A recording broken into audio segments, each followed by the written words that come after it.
Hello again, everybody, and welcome to the Northside 9. And we are live with the Chicago legend this morning. But not only that, the Cubs are winners of 6 of their last 8. But there still seems to be a lot of problems. We're definitely going to dive into that just a little bit here. Shaw and Caissie, they're bringing the fire, they're bringing the energy. But our head coach, I guess he's not seeing it in big games against the Brewers. We're going to take a look ahead, talk about the Cubs' future. All that and more right after this.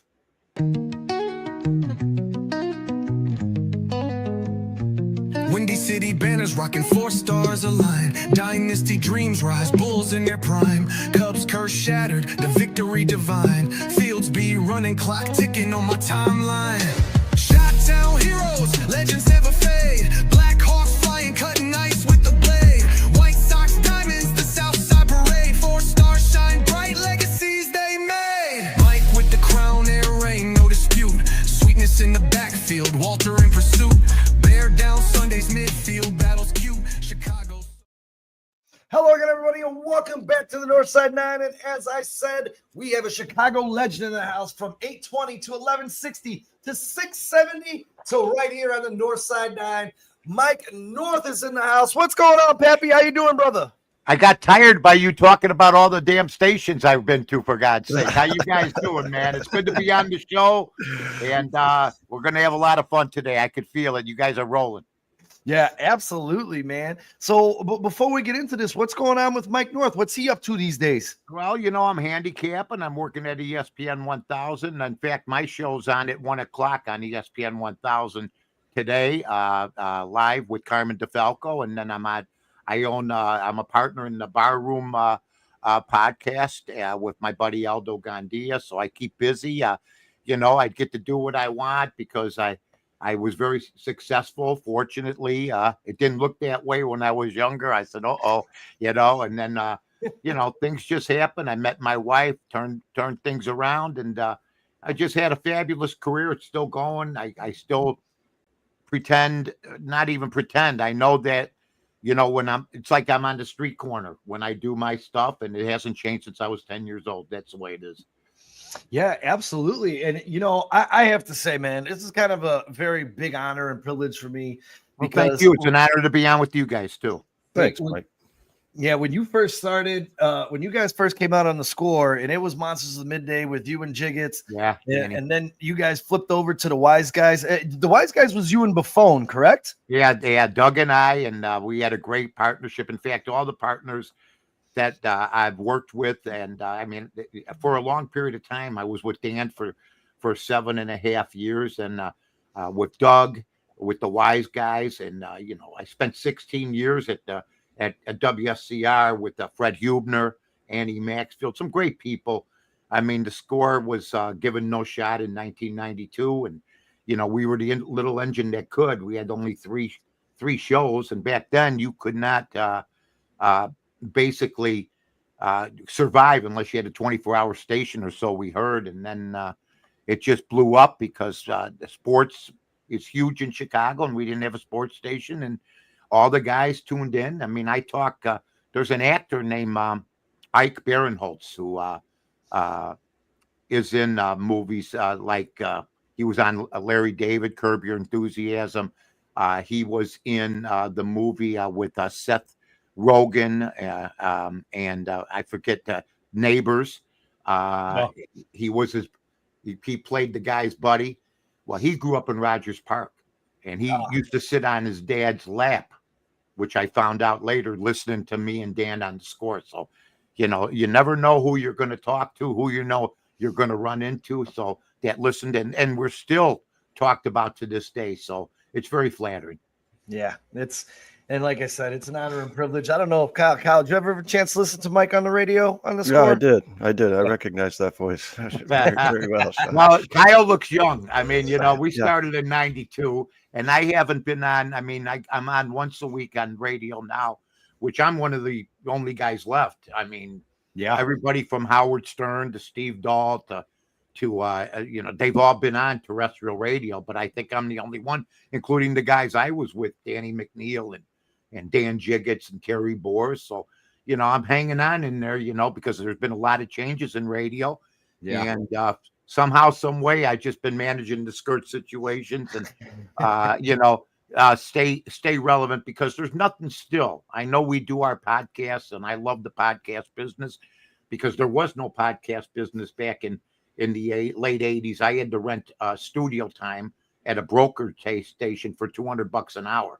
You just couldn't jump on a computer and get it. But I knew I had the talent if I was given an opportunity.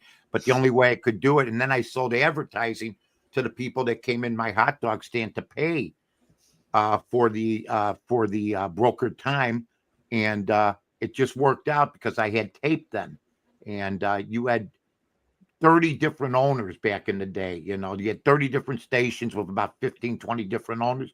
Today, it's more of a monopoly type of situation where you have only 5, 6, 7 owners now that own all the stations in Chicago. So it's changed. Yeah, I will tell you this, man. And as John here says, he misses Doug. Listening to Doug after a Bears game was probably one of the greatest honors of my life. Yeah. Well, Doug, the thing is, I met Doug first of all, I used to go to the Bear practices and wait for the players after the game. Me and my buddies, we would cut school, and we would take the L because this was at Soldier Field. This one practice, they used to practice at Wrigley, but not till October or November because the Cubs were playing there, and so they would practice at Soldier Field. And don't tell me there's not miracles. In 1967. I'm in my first year of high school, and we're waiting for the players. And Dick Butkus comes out, some other players come out, and then Doug Buffone comes out. And, I run up and go, "Hey, Doug, my name is Mike North. Nice to meet you." He goes, "Nice to meet you." And then in 1992, he had a thing called the Doug Buffone Sports Magazine that used to be on Comcast. And he came to my hot dog stand when the score first hit. So I met him there, and then we ended up working together. Just like I ended up working with Walter Payton and Gale Sayers, Dick Butkus. So, I mean, for me, those were all my guys. It was a dream come true to work with those guys and and Mike Ditka when he did the show on the Score. I mean, I keep hearing how Ben Johnson's psycho and, Ben never smiles. Knock it off. Ditko was out of his mind. He was insane. And Ben Johnson is nothing. Okay, like a psycho. Okay, I worked with Ditka. He was a psycho. Okay, period. End of story. And he ruled through fear a lot. And that's what got the job done back then. Yeah, absolutely.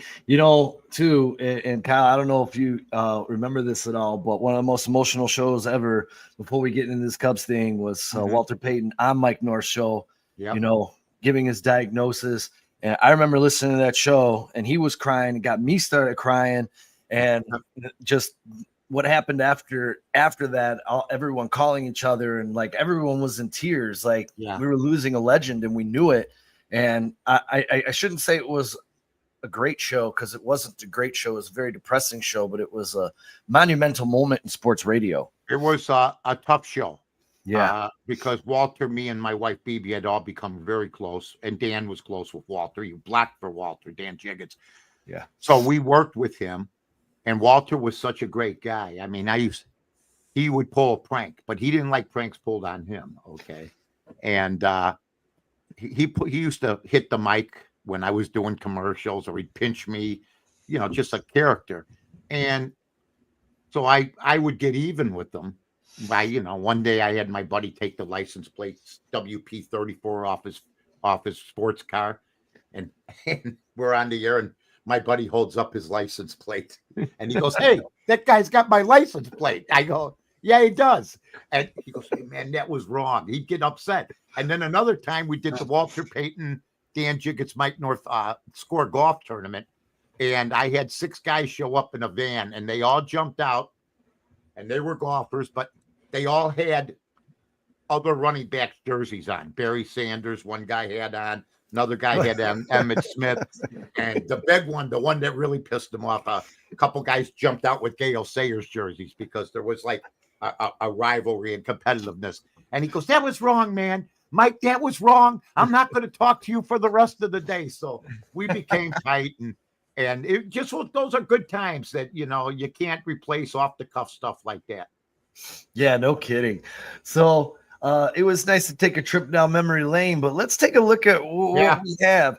And just before we get started here, we did, I put together something here because I was just wondering what was going to happen with Ryan Brazier, but Brazier has been added to the disabled list. I actually put him up as a DFA candidate of the week here, but he was actually sent to the IR with some kind of shoulder injury. Not 100% sure what's going on with him, but it seems like anytime there's a pitcher with the problem, he heads to the disabled list. So we'll be missing this guy. Thank God he won't be blowing another lead for us anytime soon. Assad was brought back up from Iowa and put in there and had a fantastic start in Los Angeles. He had a no-hitter last night going for the first 5 innings. That obviously went away. But that was really huge. Ben Brown was supposed to piggyback that role last night, but that left that door open for today for longer relief in case the Cubs do need that. But are we starting to say here, I saw your post, Mike, after the Cubs blew it against Milwaukee, and that's what led me to be like, hey, dude, you want to come on this show? Kyle and I talk very often about the engines that are running this ship right now, and it's Caissie and it's Shaw. You won 3 games, you scored 14 runs in those 3 games, and then you turn around, and there's a big difference between being 5 games out and being 7 games out of this division. And to me, and Kyle's on your side with this, I've been the Craig Counsell defender, but doing that against Milwaukee in that final game to me kind of threw in like he was throwing in the white towel and he was giving that game away. And holy shit, did that piss me off as a fan. Yeah, you can't do analytics all the time. You have to figure that, they're all in a slump. Okay, so if analytics is so important, why you keep starting the same guys that are in the slump? Because they had success a year ago against the guy? That's not what's going on right now. I just thought the whole thing was mismanaged. I really did from the beginning to the end. He didn't play Shaw. You want to protect the kid. The kid can play. Okay, he's the 4th best batting average in the National League since the All-Star break. So you're sitting him. Okay, you need to take 4 out of 5, or you're supposed to know that because then you gain 3 games instead of 1 game. Okay. On top of that, maybe I mispronounced Caissie in the video. I said Caissie. You know what? Maybe that's what he was doing when he was calling for, instead of Caissie, he was going Caissie, because he didn't play him in the Pittsburgh series. Didn't play him in the Pittsburgh series at all, which, I thought that he'd be better with younger players. He's not. He keeps marching out Suzuki and Happ. I wanted Happ re-signed. Happ keeps going for the home run like he did the other night when he popped up in his last at bat. He's got an uppercut swing. He should watch a Mark Grace video. Okay, because he could raise his average from the anemic 230 that it is to at least 280 if he wouldn't swing for home runs. He's never going to hit 30 homers. You're swinging for home runs. You might not hit 25 this year. You're hitting 228. Okay, so that's another problem. Then you keep marching Suzuki out here. Okay, everybody wanted him in the All-Star game. Just like people wanted the Milwaukee pitcher who didn't even get votes in the All-Star game, the Miz, who's got a 4.19 ERA. I mean, enough with the nonsense, okay? Suzuki is faded, yet he keeps marching those 2 guys out there. He sits Caissie, and I would put, please, next time, Cassey, okay, if you want to pronounce Caissie, okay? I know you're Canadian, but where I come from, Caissie is spelled Cassie, all right? Now, then, if his pitch count crap is working, then how come all the starters go on the DL? How come Taeyon's been on the DL? How come Justin Steele's been on the DL? Yoda was on the DL at the beginning of the season. Okay, Taeyon. So if you don't have the guts or the balls to manage with your head, and you're just getting through with the analytics, then how come every one of your starters is injured or been injured? Why is that if Craig Counsell, because that's what he did in Milwaukee, but you had a bullpen in Milwaukee that was superior. Okay. He's got a different team here. He looks like a statue in the dugout. He doesn't play the right players at the right times. And he didn't realize that how big that fifth game was. And to play Ryan Tucker, that's fine if you want to sit Suzuki or Happ. But if you're going to play all three guys, you got to know when you're playing poker and you've won 3 straight games, you don't want to play bridge. And he wanted to play a different game after winning 3 straight games. Now, what do you got, Kyle? Yeah, I mean, Sean talked often in the heart of this slump about a spark, finding a spark, maybe somebody at the trade deadline. And we talked about how that spark might be on this roster, might be in the farm system. He brings up Owen Caissie. They scored the most runs they've scored in the past week, and then he benches them in the previous game. I've just said this so many times on this podcast. If a guy, I don't care what the analytics are, I don't care if it's a left-handed pitcher, right-handed pitcher. If a guy is hot, leave him in. Don't cool him off. Leave him in the lineup until he cools himself off. And I just don't understand, because we've seen this happen in Chicago time and time and time again. We've seen these kids come up, hit grand slams, and the next day they're sitting on the bench. As far as I'm concerned, I agree with you, Mike. I don't care about the analytics. If somebody's hot and he provides that spark that you've been looking for, and the team finally starts scoring runs, if it's not broke, don't fix it. Leave the lineup how it is. And if these guys start to slow down a little bit, then you can start to make adjustments. But it's like he wants to make adjustments with Owen Caissie and Matt Shaw when he hasn't made a single adjustment for the last 2 months. And the same lineup trots out there every single day. These guys. And what he does, Kyle, with the lineup, Mike Hargrove, the great manager of Cleveland, said, you know what? If you're going to have a guy jump around in the lineup, he's got to have the mentality to do that. If you're going to have somebody go from second to sixth in the lineup, or from first to eighth in the lineup, they all have different responsibilities. He said it's very rare to find 1 or 2 players that can do that and move around in the lineup. This guy moves 6, 7 people in the lineup. He has a guy lead off one day, then he's batting 8th the next day. He won't move Shaw. He has him bent in there at 9th, trying to protect him. He pulls pitchers with 79 pitches. I mean, I had Dave Stieb on my podcast, and he doesn't do interviews at all. And he was a competitor. And he told me if somebody came out and wanted to pull me after 6 innings with 79 pitches, there would have been a fight.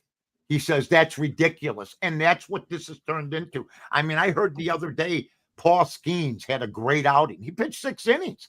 Dave Stieb told me he pitched 12 innings twice, 11 innings once, and 10 innings twice. Okay?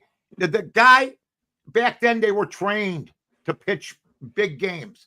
And then the nonsense where you're sitting certain players because who they're pitching. I'll give you a perfect example. I mean, Carlton Fisk hit 193 off Nolan Ryan. But you want to know something?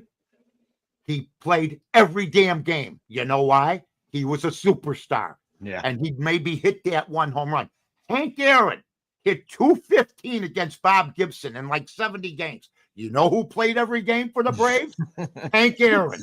Okay? So this nonsense, Craig Counsell would have, Cal Ripken hit 215 against Dave Stieb. If Craig Counsell was the manager of the Orioles, he would have stopped Cal Ripken's streak, and Gehrig would still be the guy, because he would have pulled him because he can't hit Dave Stieb. That's not how you manage a baseball team. Period. End of story. Yeah, and you were talking about that coming in, kind of the support. And yesterday during that ball game, and I don't know why I couldn't get this picture better for some reason. It's like a half screen. I couldn't make it full. But I just thought that was me. Like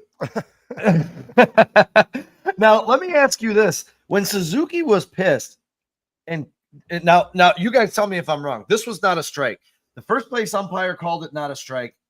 The home plate umpire rang him up. Suzuki was obviously pissed. Mm-hmm. And what did Craig Counsell do? He stood at the top step and he came up to the top. Yeah. He says something, turns around and sits down. He's not even fighting for his players. And yesterday when I saw that, I was like, dude, he should get ejected right now. Yeah. He should be in that umpire's face. Like, dude. Well, first of all, if you can't fall in love with players, okay? I don't care if I ever see Reese McGuire again. You know what I mean? and he can't get enough of Reese McGuire. Okay. And I'm glad that he was hot at the beginning of the season. Okay. But it's been a roller coaster ever since. And Carson Kelly, these guys, look, Hoyer gave himself the money before the trade deadline. And since that time, they've been a plane going down. Boom. That's what they've been, because players talk. And when you're waiting, I've seen the pitchers. They got to call Assad up. They got to depend on young pitchers in a pennant race. And you know what? If they get in, they could end up going to the World Series like Arizona did a few years ago. 23. It doesn't look that way, but we're talking about right now. And if he manages like he did the other day, they're not going to go far. Okay. Maybe they get rejuvenated. Okay. But there's something wrong in that dugout right now. And I think Hoyer giving himself that 4-year extension and giving Counsell $8 million when the manager of the Brewers makes $1 million. And Counsell lost that game for the Cubs the other day. Murphy didn't win that game for the Brewers the other day. But Counsell's one of these guys. There's an old adage. Well, how much does a manager mean in a Major League Baseball game? 5 games? With Counsell, it's more. It's been more. And he started last year, Justin Steele, pulling them after 4 innings. You know, the first 12 decisions, he had no decision in his first 12 starts. So this is a guy that thinks too much. He tries to outsmart people, and he ends up getting burned. I couldn't agree more. Yeah, what do you got on that, Kyle? I agree 100%, man. I mean, first of all, people have said in the comments 100 times in the show, like, he's just a statue. There's no energy with him. You know, you're talking about the leader of the team. This team's been in a slump for 2 months now. Somebody's got to pull him out of it. Obviously, Kyle Tucker wasn't going to do it. Seiya Suzuki wasn't going to step up and do it. Craig Counsell had to be the guy to do it. He's just not that guy. There's no energy. I don't think he holds people accountable. Like, how long did it take him to sit Kyle Tucker's ass on the bench? Kyle Tucker's been put on the bench. You do it in the middle of the Milwaukee series? That's when you're going to decide to punish your superstar at right field. And you know what? The day before Caissie was in right, he made a catch in the well. Yeah. It was hit exactly by Tucker, who was afraid of the wall, doesn't know the outfield, slid exactly 6 to 7 feet too early, could have made the catch standing up, but he's afraid of his free agency. And by the way, I got a look at this finger. Jammed fingers. I played 16 in softball for 50 plus years. Every damn player in 16 in softball, we play without gloves, has jammed fingers his whole life. Okay, so to hear this nonsense, to watch Bill Buckner when I was a younger guy, limp his whole career, never be healthy once, but make every game, and then to hear this nonsense by the weak Chicago Cub media, which they are. Okay, oh, he had a jammed finger June 1st. It's been 2.5 months. Grow a set, get your ass out there and say it's not the injury. I'm just in a funk. Don't let people guess about why you're in a slump. You've just sucked. And you know what? Armstrong, Suzuki, and Bush were in the same type of slumps. How come they don't get excuses, but you do? How come you get that excuse from the media? Because the media is afraid to go up and just say, what's your problem? Because it can't be you have a jammed finger after 2.5 months. Please, come on. Yeah, and I really like Caissie looks like he's playing for the now. He looks like he's playing because he wants to be Chicago Cub. Kyle Tucker looks like he's playing for his future because he's worried about where he's going to be next year. Perfect. That's what it looks like to me. You run into that wall, Kyle. You want $600 million, then go run into that wall and make that catch. And I said that to Sean during that game. I said, Kyle Tucker is absolutely afraid of that wall. He's afraid of that wall. And go watch Owen Caissie the last 2 days. He doesn't give a shit. He doesn't care because he wants to be great. Kyle Tucker wants money. That's what he wants. And he's been nothing but a disappointment on the Chicago Cubs. That's just me, guys. Not only is he in this massive slump, but he doesn't seem like a leader to me either. He's not. You want $600 million. You want to be paid like Michael Jordan. You're not even Scottie Pippen. Look at Caissie when he gets the hit. And Armstrong, who played with him in the minors, PCA comes up to him and gives him the hug. Yeah. Okay. Yeah. Mm-hmm. After he got, and Tucker walks right by him, doesn't say a word. Yep. Period. End of story. I've been observing these jokers since 1961. You know the team players. You know the guys who are invested. Don't tell me that Ryan Tucker, is more invested in the team than Nico. Don't tell me that. Or Dabney. Dabney Swanson, I'm going to tell everybody this. He takes more heat, okay? And I understand his runners in scoring position. But here's the problem. The other night we saw it. Because then the guy, Counsell, takes Swanson out of the game and has to rob from Peter. Nico moves him to short.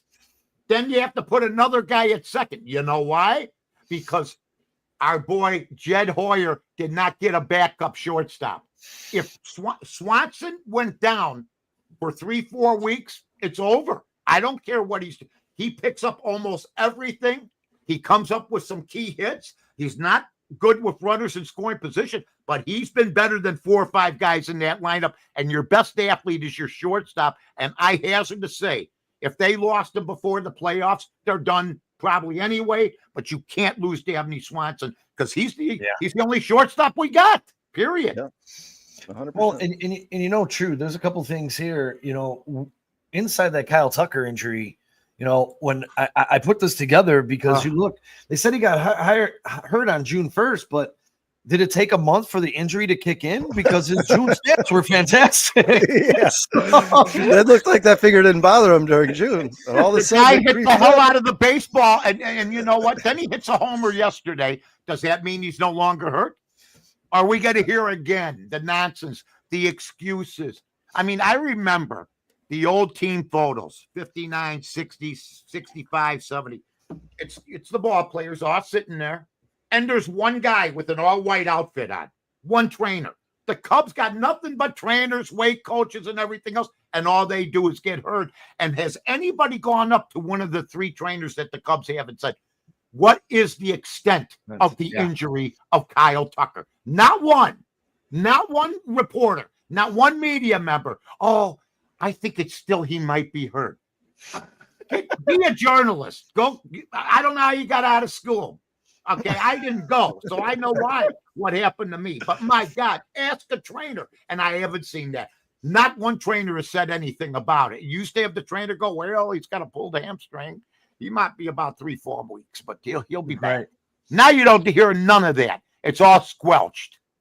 Yeah, I thought it was a big cover-up by the Cubs, and I thought it was a really bad look when he comes back. Oh, yeah, we never heard about this until recently. They had some re-imaging, and, he actually did break his finger. Well, when did you figure that out? Well, I'll give you this. There are Bear reporters that have been there over 20 years. Yeah. There's baseball reporters that have been covering the Cubs for 20-some years. If you're covering them that long, you're not working for the place that you're working for. You're working for the team. Period. Yeah. End of story. And you don't want to ruffle feathers because you're getting a check, and I understand that. Because if you lose your job, which some of you should, you would never get another one, period. And it's end of story. So I get it. Yeah, it's a harrowing act, and for the Cubs to come out and do this, and the other confusing thing was harrowing act. That's a new one on me, kid. That's good, John. I like that. Yeah, they've been a harrowing act for my whole life. Period. I mean, look. Oh, 2016. You know what everybody said? Oh, they're going to win three of the next 10 years. They're going to have a dynasty and everything else. Biggest group of. I mean, my God. The next year, I heard. They finally win a world championship. And you know what I heard at the beginning of the next year? Oh, we're going to have a hangover from winning. We're going to be hungover. The New York Yankees actually drank, okay, and won every year. They didn't go with this. They said we're going to have a hangover and kick everybody's ass. What did I hear from Madden and his crew? Oh, it's going to be tough to back it up again, Johnny. I'll tell you what, it's going to be. That was the wrong mindset from the beginning. Yeah. And you know what? They know they got lucky. If they didn't win in 2016, that whole thing crashes. Period. End of story. Yeah, well, and I'd like to know how Kyle Tucker's broken finger affects him running to first base, because people keep making excuses for this guy. This guy's not a superstar. He's not a guy that deserves, even if the Cubs were willing to give him $600 million, don't. You're gonna lock yourself up in another terrible contract like Jason Hayward. He's not earned $600 million. I don't care what he did in Houston. I'm not a Houston fan. I'm not an Astro fan. I'm a Chicago Cubs fan. I've watched Kyle Tucker this year. He's not a $600 million player. No, he's not. I'll tell you, Bryce Harper signed that big deal. Yeah. And I'll never forget when he signed it. And I was on the air going, you got to be kidding me. 350 million at the time. You Yeah. got to be kidding me. I go for 12 years. Now he's kept his end of the bargain. They haven't won anything yet. But I was watching him the other night, and this is the truth. I don't fear him like I did 3-4 years ago, 5 years ago. Yeah. When Joe Madden walked him almost every time he was up. Now they wouldn't do that. So everybody has a peak. I'm not saying I love Bryce Harper. Okay, he's got a lot of Pete Rose in him. Hustles his ass off, plays his ass off. Just wanted to play for one organization like the Phillies. Kept his word, and I was wrong about that. I thought it would be a bad deal, but it is going to be a bad deal eventually because he's getting hurt now. And when I see him bat now, he's not the guy that Joe Madden was walking continuously back in the day. Hey, Father Time catches up with everybody, right? No, you don't have to tell me. Hey, listen. I saw Elvis live. Let's just move on, okay? So if I said we talk about Jed Hoyer, and I know there was a lot of people that weren't happy. I saw Elton John live when he was young. I actually saw Elton John at Wrigley Field just a few years back. Oh, don't worry. They'll keep marching him out there. You know, they'll keep marching him out. He's great. I saw people I saw the Stones 5 times. I saw them when they were young. So I've been lucky. Now I'm talking to you guys. You guys, when were you guys born? Like last month? I mean, my God. I was born in 78. Oh, so I was married. Yeah. I'm going to be married for 47 years. I was married 2 years at that time. How about you, Kyle? 88. 88. 88. You didn't even see Madonna in her prime. I didn't even see the Bears win the Super Bowl. That sucks. Yeah. You know what? I'll never forget. I'm at the 63 championship game with my uncles. They took me to the game. I'm 9 years old, coldest day of my life, sitting at Wrigley Field. And I'll never forget my Uncle Joe like this going, "We won. There's more where this came from." No, there wasn't. I didn't get another one till I was in my 40s with the Super Bowl. My God. Hey, as long as we're on that topic, because we were discussing this in a group earlier, Mike. Okay. Do you think it was when we were talking about dynasties in Chicago? Because I think, 16, 17, 18, the Cubs to 19, maybe they should have won one more. Do you think 86 and 88, the Bears should have won both of those championships in those respective years? Because McMahon was hurt. That's what screwed you. Yeah. And then they had to bring Flutie in, and the prima donna players wanted Mike Tomczak. And Doug Flutie was the better quarterback, but they wanted to be loyal to their guy, caused a schism in the family. They weren't able to keep it together. Then Ryan leaves. Buddy Ryan, I give more respect to than Ben Johnson. Okay? Because Buddy Ryan finished the job. He got the Super Bowl. Okay, now go. Thank you for staying. Because there had been rumors he might go earlier. Then we got Tobin in, Vince Tobin, who had a better statistical, year than the Bears did the year before. And they went 14-2. But the defense did not blitz, and that was their strength. He took the teeth out of it. The Bears' defense was no longer feared. They'd play their zone. They lost their ferociousness, and that cost them at the end. Buddy Ryan leaving, and management getting rid of Wilbur Marshall, Willie Goff. I was going to say Wilbur Marshall. In their prime. Now, Mike, let me ask you this, though. Was the Wilbur Marshall thing? Now, I was always in understanding that Wilbur Marshall, and he hangs on my Bears Wall of Fame back here because he's one of my favorite linebackers. He was as good as Taylor was for about 2-3 years. Absolutely. Now, let me ask you this, though. Was the Wilbur Marshall thing because he wanted the same or the same commercial rights and the same commercial money as some of the other bigger Bears, and he wasn't getting it because he was overshadowed by those Bears players? Nah, I don't think so. It was the McCaskies. They didn't want to pay him, and that's why they got rid of Goff. They got rid of the skill position players. They told Peyton in 1986, start to wind it down. What, you're telling Walter Payton to wind it down? They couldn't wait to get Neil Anderson and put him in the lineup. And I used to look at I used to go, you got to be kidding me. We don't know what this kid from Florida will do. He was a good runner, but he was no Payton. And they made Fensick retire. Okay. They both had another year at least, Payton and Fensick. And they actually put Walter Payton at fullback and let Neil Anderson play halfback.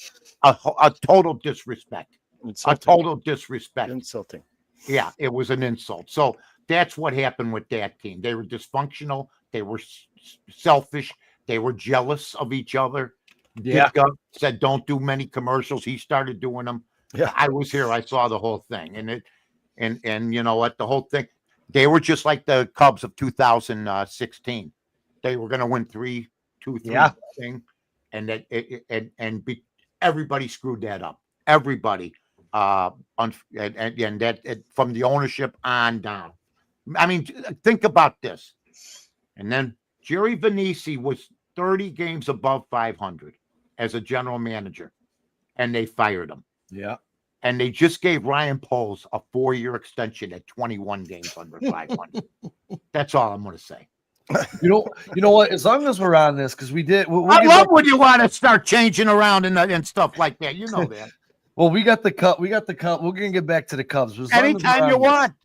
What are your impressions of the Bears 2025? What do you think, especially after last night, because it didn't start well, kind of got a little better as it went on, and they did have that 3-point drive at the end was against the Chiefs starter, so it did clean itself up a tad. Their starters are pretty good against the other team's second string. That's what I've discovered the last 2 weeks, because for anybody to be happy today about what Caleb Williams did yesterday, because he put up some points, and I'm glad Ben kept him in, but he knows who he put him up against. Yeah. And we know who he couldn't put him up against. And Bajent is outplaying him right now. And if it wasn't for the status of Caleb Williams, okay, and being a generational quarterback according to Ryan Poles and heads and tails above the other 4, you could put those 4 in a hat right now. Okay, Drake May, the rest of the guys on that team, Jaden Daniels, Bo Nix, all of them. You could put those 5 guys in a hat. And if you took it out and it said Drake May or it said Jaden Daniels or whatever quarterback coming to the Bears, I'd be happier than with Caleb Williams. That's just the way I feel right now. And if it came out Caleb Williams, I'd be rooting for him like I always will.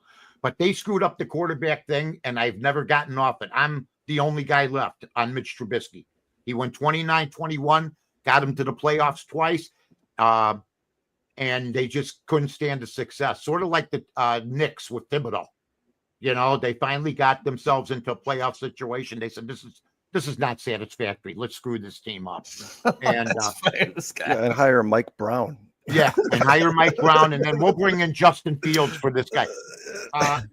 Trubisky was 29-21, 64 touchdowns, 37 interceptions. I've never gotten a straight answer why they got rid of him, except by my partner, Carmen DeFalco, who told me the truth. I'm just tired of Mitch. Okay? All right, fine. Mitch was 29-21. Fields and Caleb Williams in their starts are 15-40. And I got to pretend that I like this and nobody questions it. And we'll see what happens. But that wasn't the plan. They just couldn't. Trubisky, I don't know why they got rid of him. I'll never know why. And I've never had a clear answer. And Nagy's never given one because the media won't ask him. What happened with you and Trubisky that you didn't show up to a 2019 meeting when you were supposed to? Who told you not to come? Why did you throw him out the door? Why did Trubisky end up at Pittsburgh, go 1-2, and then get pulled at halftime of a 10-6 game by Tomlin, so he's not as sharp as everybody says, for Kenny Pickett? And Kenny Pickett can't play. No, so then Trubisky had enough of that nonsense. He had enough of it. And he went to Buffalo. And Buffalo trusts him. If Allen could go down and it could happen, they trust him. And on top of that, he was a smart kid. Keeps his mouth shut. And Mitch Trubisky, to this day, look it up, has made $51 million in the National Football League. So he's the Chase smart Daniel. one. Yeah, he's the smart one. He got out of a politically fueled situation. For some reason, they didn't like him. Okay. And nobody knows why. He produced, and I kept hearing the defense was the reason. Well, how come we're 15-40 with these two guys when our defense hasn't been all that bad? Because the quarterback outside of Chicago is considered the most important guy on a football team. Yeah. That was good. I didn't have anything written down for that. Telling you. That's why you're a legend, Mike. It just pisses me off about this. Between the Cubs not playing the best lineup, the Bears getting rid of a quarterback that has a winning record for two guys, one from USC and one from Ohio State. Well, let me ask you this. One pro team has never had a great quarterback, the Bears. Two college teams really have never had great quarterbacks, Ohio State and USC, and they bonded together. All right? The crap the bed so far. What did you think when they let go of Lovie Smith with the winning record then? I didn't even like him when he first came.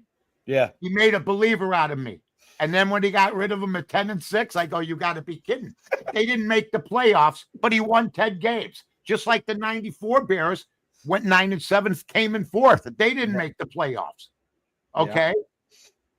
So it's going to happen sometimes, but I thought what happened to Lovey, and I wasn't a huge fan until I saw him perform. I mean, they made it to the Super Bowl and everybody knew we were going to lose.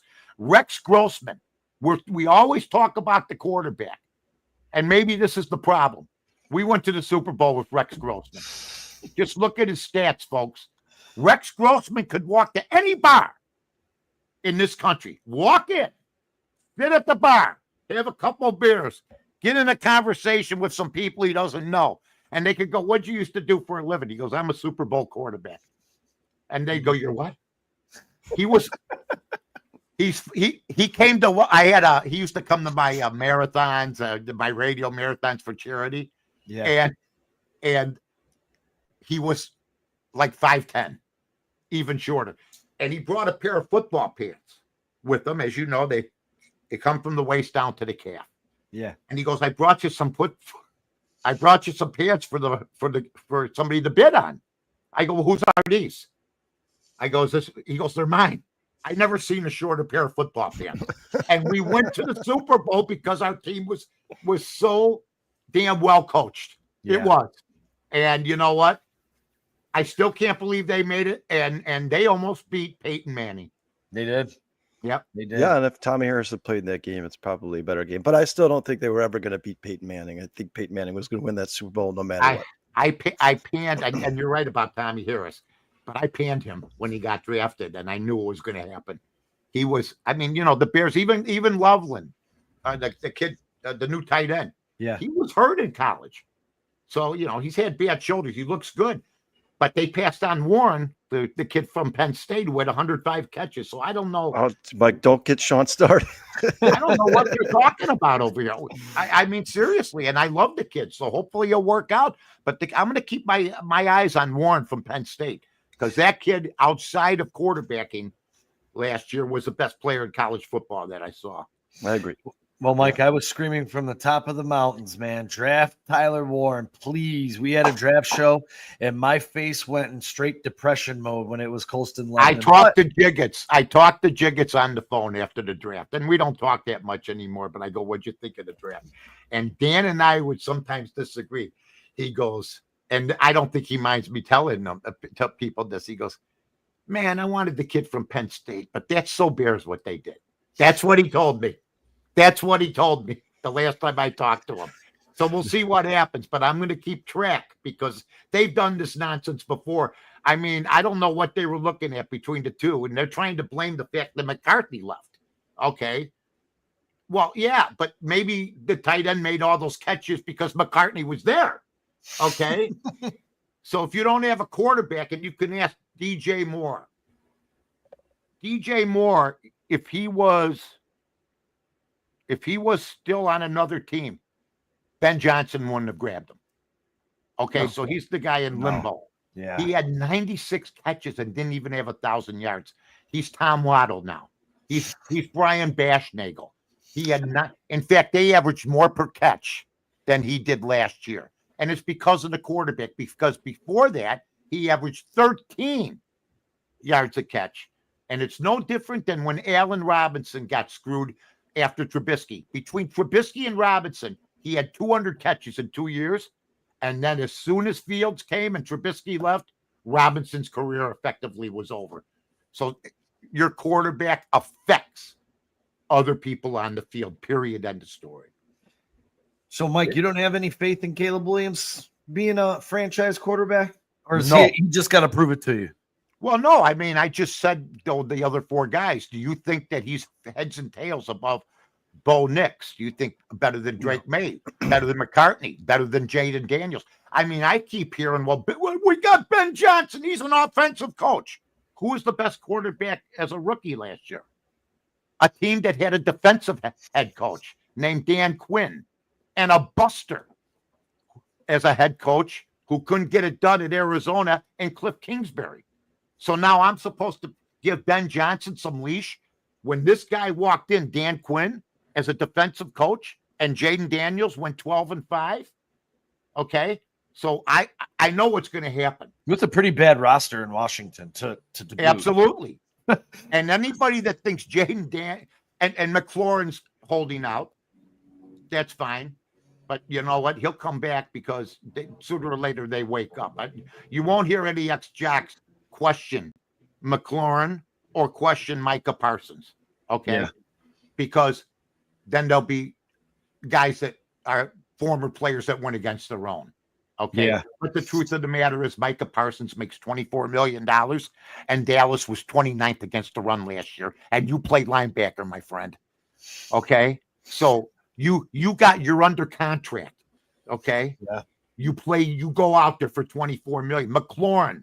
Okay. All right. Part of your deal is because of your quarterback. Okay. But to hold out under contract to me is wrong. Period. Show it. Have another big year.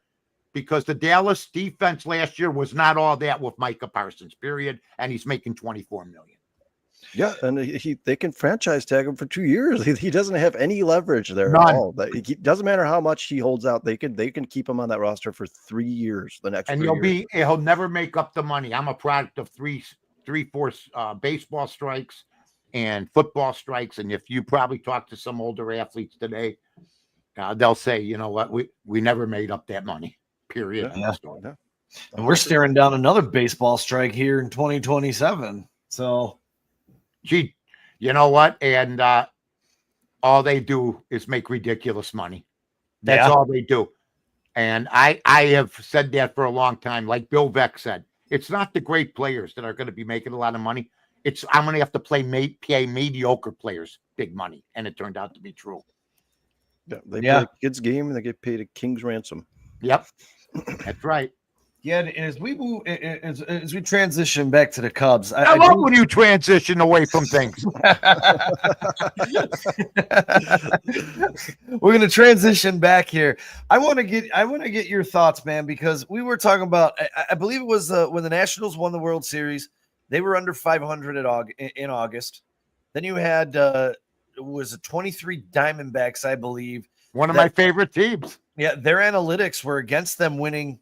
Their analytics, let's just say this, their analytics are very similar to the Brewers, and the Diamondbacks are one of the only teams in history to have an offense that didn't have a high slug to actually be able to win a World Series. Right. That's what's facing the Brewers right now, and you kind of saw the Cubs kind of come back to it. Kind of for those middle three games, the Cubs were the Brewers, and the Brewers were the Cubs. And then you Craig Counselled them, and then they went back to the Cubs, and the Brewers went back to the Brewers. I mean, I keep hearing people saying that there's like, I told them you're 5 back with like 30+ games left. That's eady. Yeah, right. I mean, the Detroit Tigers went into a tailspin. They lost like 15 games in the standings in a month and a day. So that's nonsense. But when you're 7 back, it looks just like it went from a hill to a mountain. Yeah. And that's what Craig Counsell did by not realizing and trying to be a genius. And I'm gonna play a guy that is a head case right now in Ryan Tucker. And I'm gonna play him with the 2 other head cases in Suzuki and Happ. period. That he had an outfield of head cases, okay, that really have not gotten the job done. And then, well, Suzuki was the DH, and PCA hasn't really been what he was. You know, I'm sure, but he, if not for him, because they didn't think he could do this. Right. But I don't think any of us did.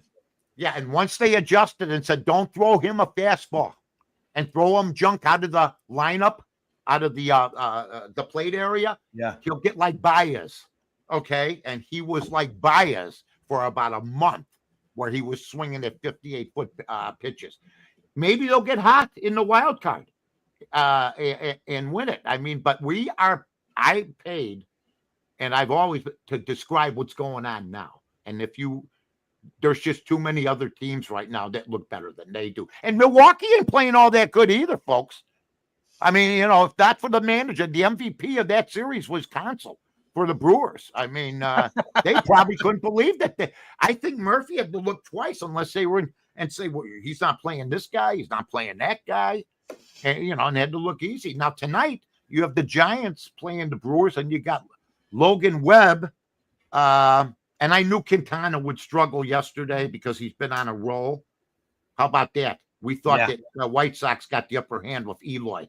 And, you know, he can't run the first without going into a limp. And Quintana's still rolling, and he looks the same as he did back in 2017, for God's sake. Yeah. You got the Giants at plus 138 tonight. Logan Webb. I sort of I would lean the Giants, and I took the Angels plus 1.5 last night. Runs at minus 130, so I got lucky. I didn't think that the Cubs and Brewers would both win on the same day.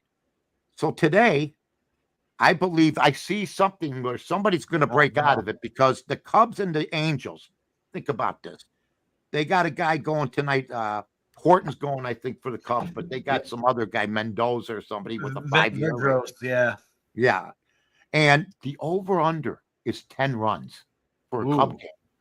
They haven't hit since Patton was a corporal, okay? They haven't hit. Wait a minute. There's something fishy. They haven't hit since Jesus was a child, okay? They haven't, I mean, seriously. So 10 runs between the two teams. I sort of like the over tonight, but I'm not so sure about the Cubs. You got a young kid going on the road. He's been lights out. But if nervous, maybe take the, again, it's minus 125. Grab the Angels at plus 1.5. Hey, and really quick, I want to thank, we got about 132 in the building right now. Really? Everybody on Twitter. I'm exhausted. I'm winded. Yeah, they're here for you, Mike. They're here for you, Mike. You guys haven't talked too much. I'm taking up all the action, so I'll let you. We love it. They want to hear you, Mike. I'm ready to roll. I'm ready to roll. Are you kidding me? They hear us blow wind every week. Listen, let me tell you something. I learned. Anything's possible. You got to have the right attitude. I'm going to give you an example. 1964.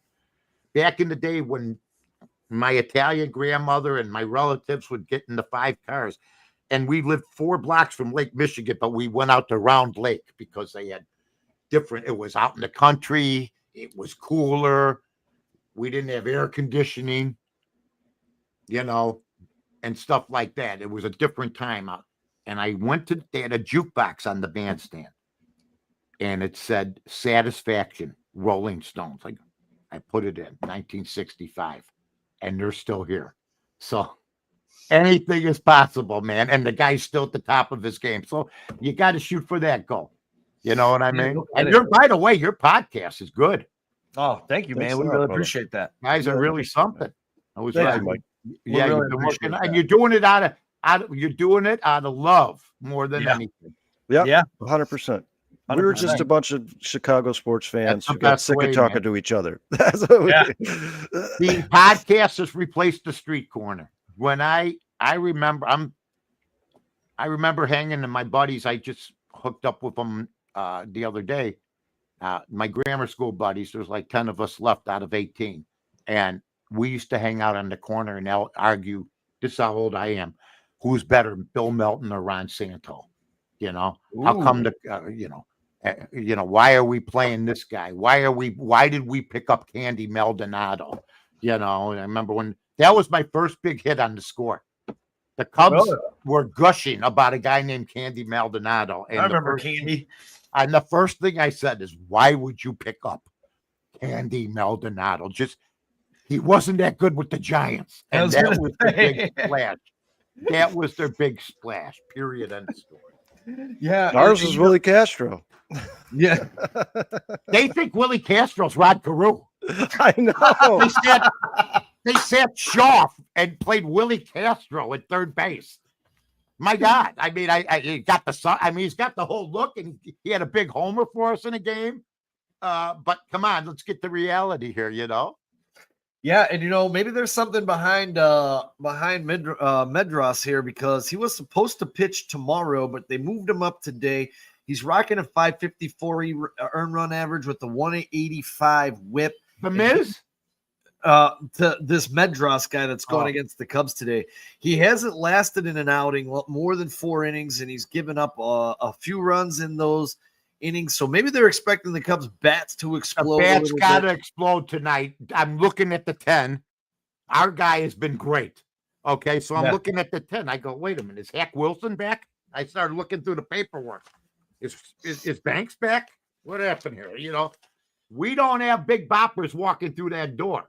Okay, and all of a sudden it goes from like the other games have been 8, 7, all of a sudden 10. So I'm hopeful that the Cubs are going to put up about a 6 or 7 spot tonight, and the Angels I'm going to take the over 10. I mean, and if you're smart, you'll fade me. But if you've been fading me, you're getting killed, because I'm like 36 games over 500 in baseball, which is an impossibility usually. But I document them every day. So come to north.com. Not.com, north to north, NORTH, number 2 NORTH every day. And I document things. You'll see on Twitter, on gambling Twitter, especially, or Gambling X. Yeah. There's certain guys. I went 3-0 last night. And I'll look up, I'll go, I never seen this guy before. And then I never see him again. So you know what I mean? You ever see guys like that? 9-2 last night. Yeah, got the green check marks and shit. Yeah. And then I never see him again. I never see guys. I've never seen a guy, and I've had to say it because I got a show for 6 years called The Odds Couple, where I made it fashionable to admit I'm 0-3. You know how hard it is to say that? But have you ever seen a guy go, I went 3-11 last night, or I went 0-5 last night? Check it out. It never happens. Okay. You know, the one guy I do respect that does do that is Brad Evans. You know Brad Evans? He has good. Oh no, that's Bob Evans, the Sausage King. Brad Evans, right? There's guys like that. I'm not saying that we're all it, but when it comes to two things, when it comes to Mitch Trubisky and when it comes to documenting picks, I do it every day. I was the only guy. I was on Trubisky Island. Okay. So that's like being De Niro in the phone booth after he finds out Tommy's gotten killed in Goodfellas. Okay. Where the anti-Trubisky folks were like, they had a crowd bigger than Lollapalooza. So, I'm just, I'm hoping this quarterback thing works out. I'm hoping the Cubs go to the wild card, but that's not a cinch yet either, guys. But they have an easy schedule, coming down. I was just gonna say that coming down the stretch, the Cubs have the easier schedule. The Brewers still have to go to Toronto. They have to play 3 against Philadelphia. Look at they're playing Frisco tonight. That's no cakewalk. Yeah, Frisco's been on fire. Or they haven't been on fire. They've actually dipped. They started on fire, but but they got a damn good pitcher going tonight. They do have a damn good pitcher. So you got Logan. I mean, really, if there's a game that the Brewers could be losing tonight, it would be this game. But right now, I got San Francisco. I'm heavier towards San Francisco. I probably would put 1 unit on plus 138, and I'm big with like I was last night, taking the 1.5 against the Cubs. Maybe it's a 10-9 game. I mean, 10-9 game, and I got the Angels plus a 1.5. See what happens, because that's good. You can root for the Cubs but root for him not to win by more than one. I don't know what's going to happen. The bullpen is not what Counsell had in Milwaukee, and he's got to quit going to it so much. And I think maybe the Cubs are going to have to start training their pitchers to go at least next year 90 pitches to 100. Because it's ridiculous that you're not doing it now. The only way to get him to stop going to Ryan Brazier was for them to get him off of the roster. Ryan Brazier sounds like he sounds like an actor that was had a bit part in the Titanic. I'm going to give you guys a stat, and I think you're going to enjoy this. You can bring it up to your friends and loved ones at the Thanksgiving table or what have you. But I want to know, how does Shota Imanaga have no complete games when in Japan he had 13? He could go 13 strong, which isn't a lot. It's like Japan baseball's changed, but they know if they got a pitcher on a roll, they're trained to stay. Okay? Yeah. And all of a sudden, you're yanking guys like him out of the game because whatever. And I think if there's a guy that could pitch a complete game for the Cubs, it's Shota. I love his name. Imanaga. Yeah. And you want to know what's funny? Because they still play real baseball in Japan. Yeah. I mean, they had 13 complete games. I did some digging. Well, not anymore. You got a computer now. Back then, you had to really, is there a book around? But yeah, he should have that guy should have a complete game by now after 2 good years and a good, he's been a find. That was a good find by him. Absolutely. And you know what? Kate Horton should have a complete game this season as well. Because Justin Steele should have had one where they were monitoring Justin Steele. They were doing his pitch count. He got hurt anyway. That's my point. And what I understand though, it's like Craig Counsell's so worried about the pitch count for the starters. Well, look at your bullpen, Craig. They're just you've destroyed them. He destroyed because what happens is when you go short innings, when you're pulling guys after 5, the bullpen's going. Yep. And by the time September comes, their arms are hanging. Period. Yeah. Because you misused them in April, May, and June. Look at them. Yeah. You guys tell me, does it not look like maybe Daniel Palencia is running out of steam a little bit? Because he's putting guys on. That looked like Daniel Palencia right there. Guys, I love you. Yeah, we appreciate you, Mike. No problem. I tell you, this is a good time. Yeah, absolutely. I've had a blast, man. I can listen to your stories all day, Mike. I got another one for you. I used to piss Sayers off when we were working at Hooters. Okay, well, not as management there. We were doing our shows for Hooters.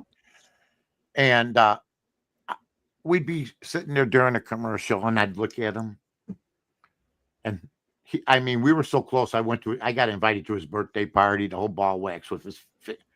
Me and Peyton and Sayers, we all got along. And I'd say to him, because he felt forgotten by Peyton.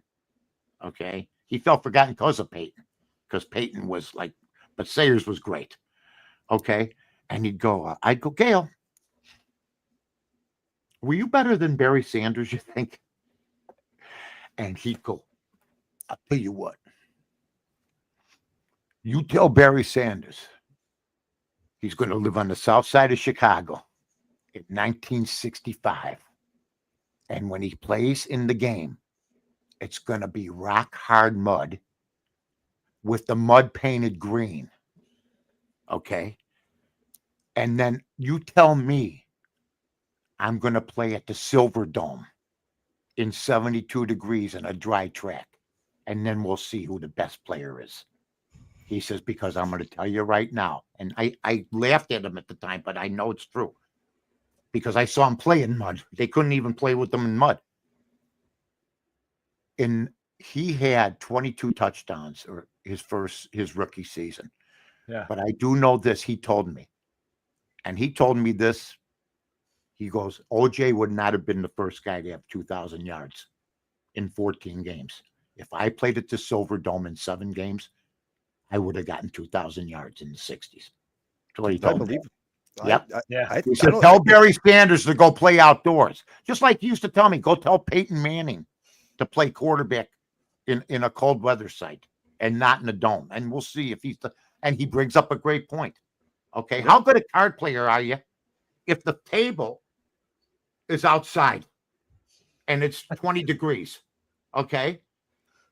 You're not going to play cards as well, even. You're going to be freezing. You're not going to be able to concentrate as we're playing in the basement, with the heat and some cold cuts. You're going to play better poker. Everything's better when it's warmer, folks. Yeah. Johnny, I'll be back. Look at Johnny. Look at his the bear thing. Yeah. Johnny's awesome. I never argue with Cub fans. Like I'm arguing with a Cub fan the other night. They're going to be all right. And then I look at his profile and it's Dabney Swanson jumping in the air. You're a grown ass man. Okay. All right. You're a grown ass man. All right. You're not 10. But some Cub fans, all they want to do is sing. Go Cubs, go. That's who got hurt the most. I agree with that 100%. The kids were hurt the most because they go to the damn game for two reasons.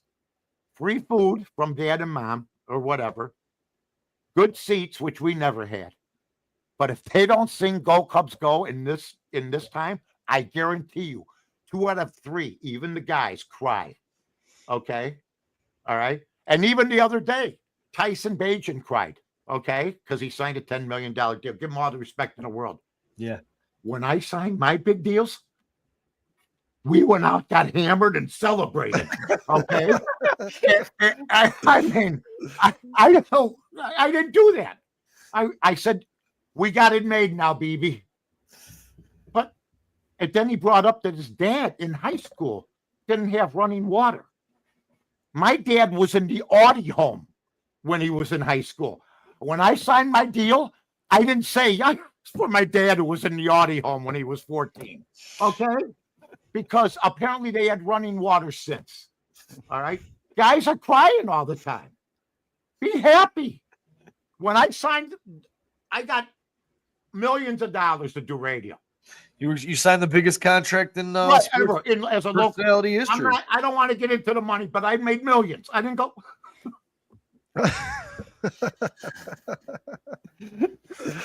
Finally, man, I'm miserable. Come on. No, Mike, I followed you. Guys cry now. I followed you for a long time, and you lived one hell of a life that a lot of people would probably be like, yeah. I'm going to tell you guys, keep stroking along because sooner or later, because I don't care. Podcasting is great, and I have the bar room, and it's helped me so much in my career. Keeps me sharp because I only work 1 day a week on ESPN, which is fine. They pay good and everything else. But what I get, if I would have been told in 1990 that I'm going to do 1 week on the radio or 1 day, all you have to do is turn on the knob and listen to me on the radio. Now I go buy a new Cadillac. I still got the one from 2010. You know why? It's the last time they had, you can't have a Cadillac with no trunk. Okay. They've cut them down. All right. Here's what I'm telling you. So that guy get in the car, 2016, I get in the car. I still got my 2010 for one reason. I sit in the car. I go, this is nice. Heated seats. Where's the knobs? And the guy goes, oh, you got to put your finger, and you slide your finger for the radio. They don't have knobs on a Cadillac. I said, he goes, it's been a problem. I go, because you're going to get the screen filled with fingerprints. Okay. And it's a Cadillac. Put 2 knobs in. All right. Because 20-year-old kids are not buying, okay, Cadillacs. And yet they don't have, how do you not have, it's un-American not to have knobs on the radio. Yeah. What do you guys got? Cars with the computer screen, right? I don't. Well, most of my friends I know do. the guy. I know my guy here does. I don't. So you guys. Oh no, I do have knobs. But I also have touchscreen too. Yeah, I got both. You gotta have knobs. All I got is the knob. My car doesn't have a touch screen. Actually, what year is it? Kyle, what year is it? 2012. Okay, I get you. Yeah, they hadn't hit yet. Yeah. We were on the year, and what saved us in the 90s was being finally coming out with a new thing called phones that you can carry with you. You know, my No. first mobile phone, you plugged into the lighter, and it was as big as this. I mean, you could actually throw it at somebody and kill them with it. That's how big they were. Okay. And we didn't have computers. And Jesse Rogers, God bless him, who I'm so proud of. He's the main base. He was the best radio producer of all time. And now he's a great covering Yeah, baseball. doing good things for the Cubs, man. Yeah. He used to hold up the names, you know, Joey from Allsip, and, you know, we through the window, you know. So we didn't even have computers then. You had to actually know what you were talking about. Yeah, no kidding. Yeah. Yep. Look at Johnny. You have to have knobs if you played 6. You damn right. I'll my tell you, finger. But I've got a weird look at it. This thing's disfigured because of softball. I'm in the Hall of Fame. But I paid for it, and I got to listen about a jam finger. My finger's never been the same. I go to pick my nose and I miss the whole thing. Ridiculous. Oh boy. Yep. We're gonna put we got a couple of things to accomplish before we get out. Yeah, I'll get out of here. Enough. No, you can hang out if you want. I'll hang out with you. Go ahead. It's all early. right, we're gonna take a quick trip. Can Kansas State score a touchdown? That's all I want to know. They have not. They are moving the ball 7-7. It's 7-7 still. Go ahead. And Avery Johnson's back in motion here. He's moving a little bit. Hopefully he doesn't hurt me. I don't care who wins. The farm report's hilarious. I remember the farm reports for the Sox with all the talent. Although Moncada hit 2 home runs and hurt the Cubs almost. He did last night, didn't he? Yeah, it happens. You leave Chicago like Vaughn, and then you turn into a batting champ and stuff. 100%. 100%. Yep. Well, I didn't do much on the farm today. I just wanted to give a quick update on Porter Hodge. In August, he's kind of bouncing back here. 10 scoreless innings, 17 strikeouts, 7 walks. Opposing batters are hitting 178. His whip's a little high at 130 in Iowa.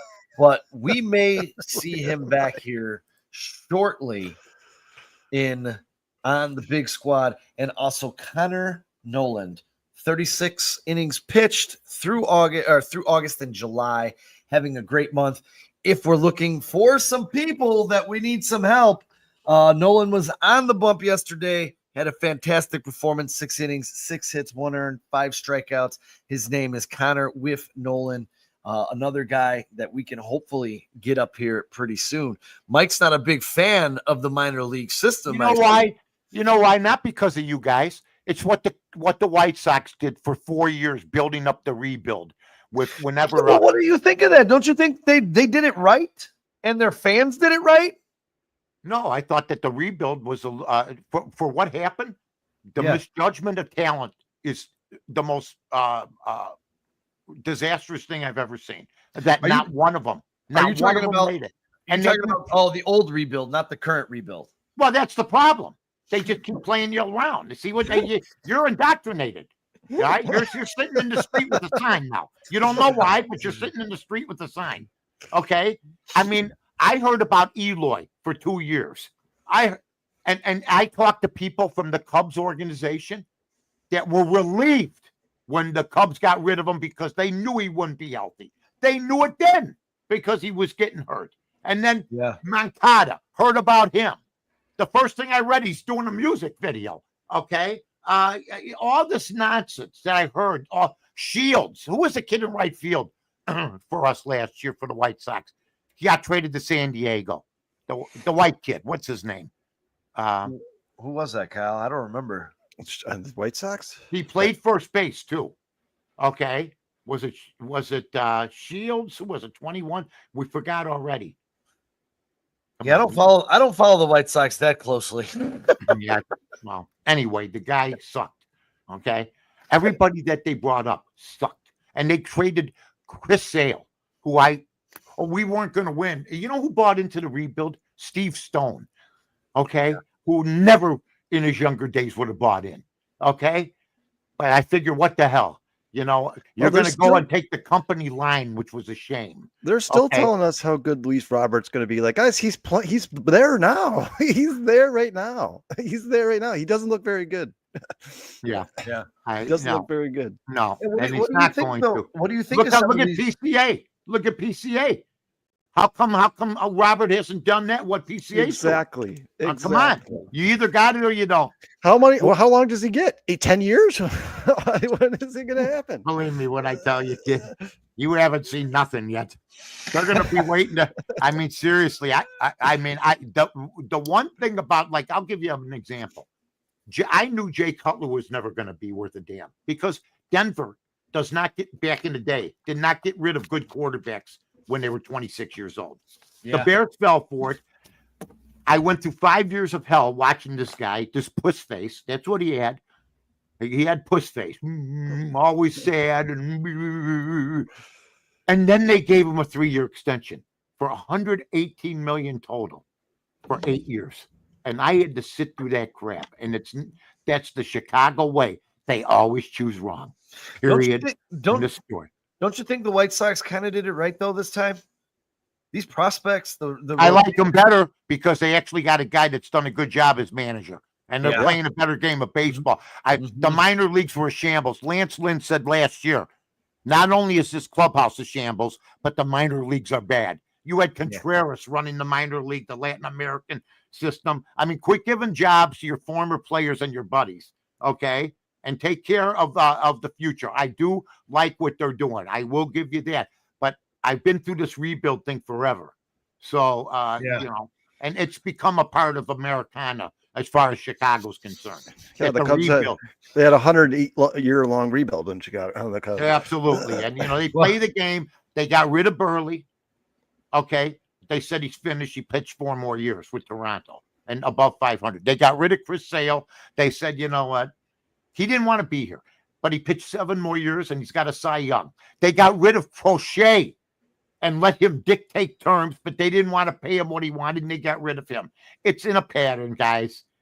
If you're a White Sox fan, you know it. Okay. Dylan Cease, the list. Dylan Cease. I mean, you know, he's still out there. I mean, there's all sorts of guys. Bruce they deal. It didn't work out. The clubhouse sucks. That's why you move Vaughn out of that clubhouse, and it's like being, you know, from the one-room shack to the Milwaukee Brewers, who judge talent like nobody's business. Them in Tampa Bay, they know they can't be. You know, people go, well, you know what? How many guys you really know on the Brewers? That's good. They play as a team, and they know how to judge talent. They don't just say, look at this free agent. Look at that free agent. You know, they don't do that. They know that their survival amounts to judging talent. The Tampa Bays, the Brewers. I mean, you know, and there's others. There's other teams like that too. Toronto. I mean, Toronto, look what they're doing against free agent talent from Boston and New York. They're running away with the East right now. Yeah. Good organizations, and they know how to evaluate, and they know how each guy fits in their team. Did you see what my guy just did? See what my guy did? He went like this. I can do it the news when it's almost over. Mike, okay, we've had enough of you. It's time to get out of here. No, you screwed up the farm report on me. I was going to give you some guys. I've heard the farm report for years. No, K-State just blew it. Iowa State got the ball back. Did they fumble? I didn't see the last. I think they stopped them on 4th down. I wasn't playing complete. It's great to be back. I'm just so happy that football's back. You know what? You're in Dublin. You're half in the bag. You know, and you've been there for a week waiting for this game. And you're back in the 70s with the score, 7-7. Yeah, right. It's a beautiful thing. And I'll be honest with you, Mike. I'm a Jayhawk, so I hate everything Kansas State. So that's why I bet. Well, you know what's funny? Did you go to Kansas? No, I grew up around there, going down there, family down there, and just kind of. I went to basketball camp down there, and the time of my life, I was in the Army at Fort Riley, Kansas. I was drafted. Okay. And I was at Fort Polk first. Supposed to go to Vietnam, and then Nixon put the freeze on the orders. I was a military policeman, and me and my 3 buddies got an apartment in Manhattan, Kansas. I'm sorry. That's okay. Across from Kansas State. I went to a game where Steve Grogan was quarterback in for Kansas State. Okay. I went and saw Oklahoma with Joe Washington just put up nothing but points. Lost 53-3. But I'm going to tell you right now, Kansas and Kansas State, what a rivalry.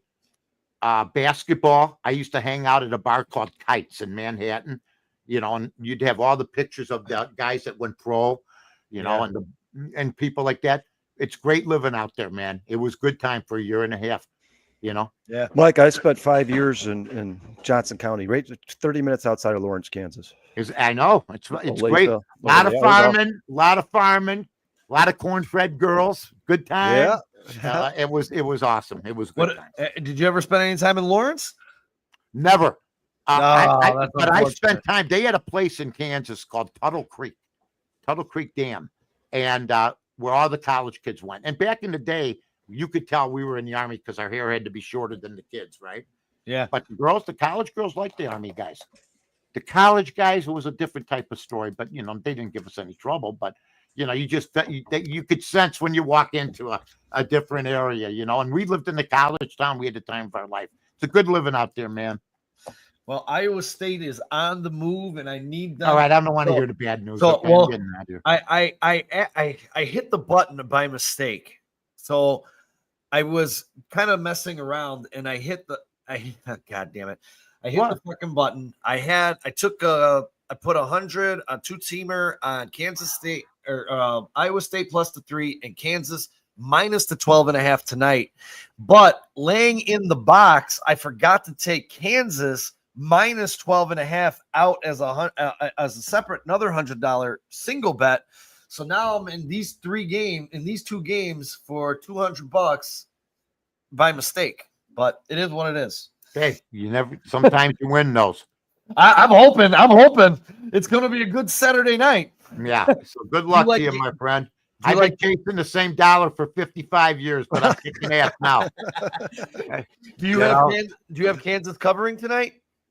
I didn't do that. I didn't do that game. I got baseball coming up. I got right now that game. I think it's I got under Yankees. So I'm afraid to look, but Crochet's going, so we'll see what happens. But we got the White Sox payroll. They are. You play like a small market team, and you pay like a small market team, and And before we get out of here, we do this before we get out. We take a quick look ahead, Mike, for the games from this Saturday to next Saturday. Take a look at the pitching matchups. Okay, and give our predictions. So people in the chat, I know John, you're there, Bruce, you're there, Kyle and I, and some chat members who do this every week. So I want to get your predictions. We're going to throw up the Angels, the last two games here against the Angels. We just talked about Horton and Medros, and we got Tyone versus Hendricks tomorrow. Why do I fear Hendricks? I know, right? You should. My God. I got the Cubs winning one of these two. I think the Cubs win 2 out of 3. John, pop yours up in the chat there, buddy. And there was no winner last week, guys. We all bombed. The Cubs actually finished over 500. We all had them under 500 for last week.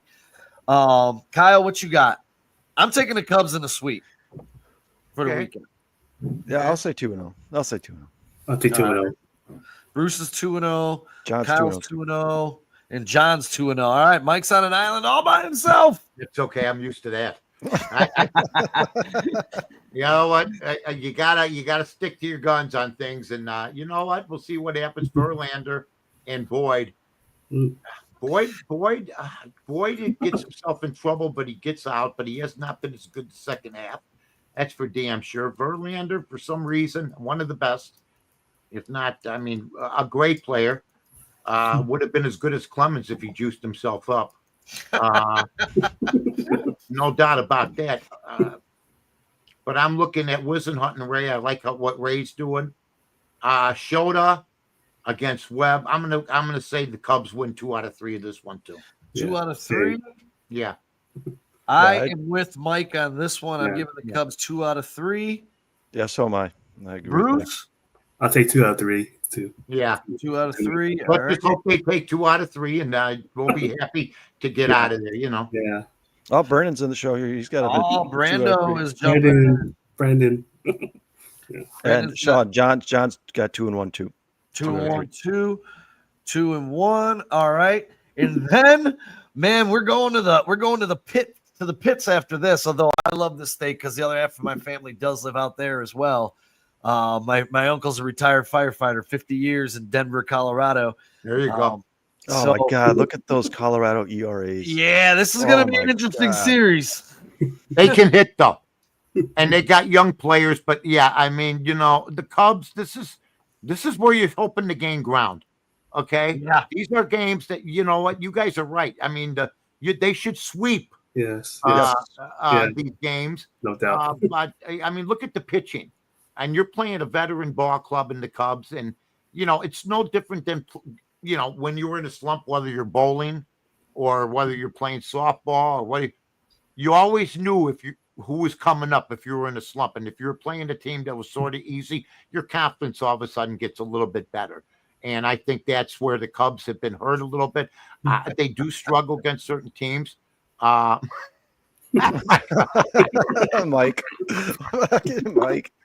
And the Cubs will score 5 runs. You know what? I think when after all said and done, we're going to be happy if we score 5. Well, you guys, how many runs did they score against Colorado the first time? 6? I'm telling you. Oh yeah, they really struggled in that series, didn't they? They swept them and they scored 6 runs and they swept. Yeah, you know what? They need a fight. They need to go out. I know, boy, to just go out and get hammered. Well, they hammered. I mean, and just forget about it. I remember when the Red Sox had when they were fighting for a pennant, even though they would do shots. Okay, in the clubhouse and stuff. A shot before the game and stuff. They need to just change it up a little. Yeah, have some fun. And you know what? I think it would go a long way for the Chicago Cubs for the rest of the season if they go into Colorado and they beat the shit out of them. I mean, I hate to go Joe Madden, but maybe rent a giraffe and bring a giraffe into the club. just like Coco the Clown, for Christ's sake. You know what though? In all honesty, so we only have to do the first game. So I'm taking everyone's going to take the Cubs winning that first game. Yeah, I'm taking the Cubs beating the Rockies, and if they don't, I'm jumping off. Now, I will say this. When you see a guy walking around with his pockets inside out on the street. It's like 50 years of careful planning out the window, okay? A guy that's been betting the Chicago teams his whole life, okay? Yep. I mean, seriously. And I will say this.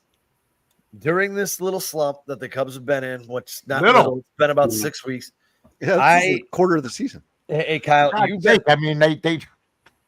mean, if winning depended on them eating, they would have all lost 25 pounds. Oh. Oh, yeah, that's out of bounds. That was Don't tell me. I've never felt good about my bet more good than you now. I'm worried about this. About your Iowa State. You didn't have complete control. No. Damn it. All right, John said he stepped out of. Maybe he's got it. No, he had it, but he lost it. He had it, but he lost it. Sean John's got him at 5-1 this week. We got everyone at 5-1 except for Mike. Mike's got him at 4-3. Have I missed something the past month? Have I missed that? I'm supposed to think they're going to just run the table on everybody. I mean, we're biased, Mike. Yeah, well, I understand that, but nice play. You got one there. Yeah. They're showing more guts than Kansas State today, but the game's not over. You know what? I can't put any money or anything. And Kyle will tell you when we draft something from Kansas State or Missouri, what's the first thing I say? He says he hates the fact that they're from Kansas. I'll give you a better one. Since I was 10, Texas has been picked to win a national title every year. Okay. And they've won like 4. All right. So there's certain teams, here comes Texas again with Sarkisian. Okay. When he was at USC, the players were jumping off balconies and stuff like that. I mean, it was insane. And this guy gets to run that team. And I think he'll always stop short. I mean, but I love Arch Manning. We'll see what happens. I think he's going to stay off 4 years. Yeah, I do too. Because his granddad said he's staying. So Hey, and Mike, Mike, Mike, since I was born, the Packers have been picked to win the Super Bowl for the NFC every single year. let me tell you something. The two biggest fallacies is that Brett Favre and Aaron Rodgers, they're regular season heroes. You win 2 Super Bowls in 34 years Yeah, between the two of you. Yeah. Please. that's right. And every year they tell us we're going to win the Super Bowl. Like, you guys, if Aaron Rodgers and Brett Favre are this good, you should have won 10. yeah, You right. should No have doubt won about 10. No doubt about it. I mean, and Eli Manning won 2. when Aaron Rodgers wins 4 MVPs and I think Brady's won 5. You win 1 less than Brady, and Brady's taking you 1-7. The guy went to another team, didn't even know who the players were, and it takes them to a Super Bowl. You know, give me a break.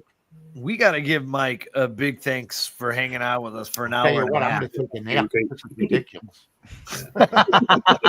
Here, but before we get out of here, Mike, we got Does that ceiling fan even work?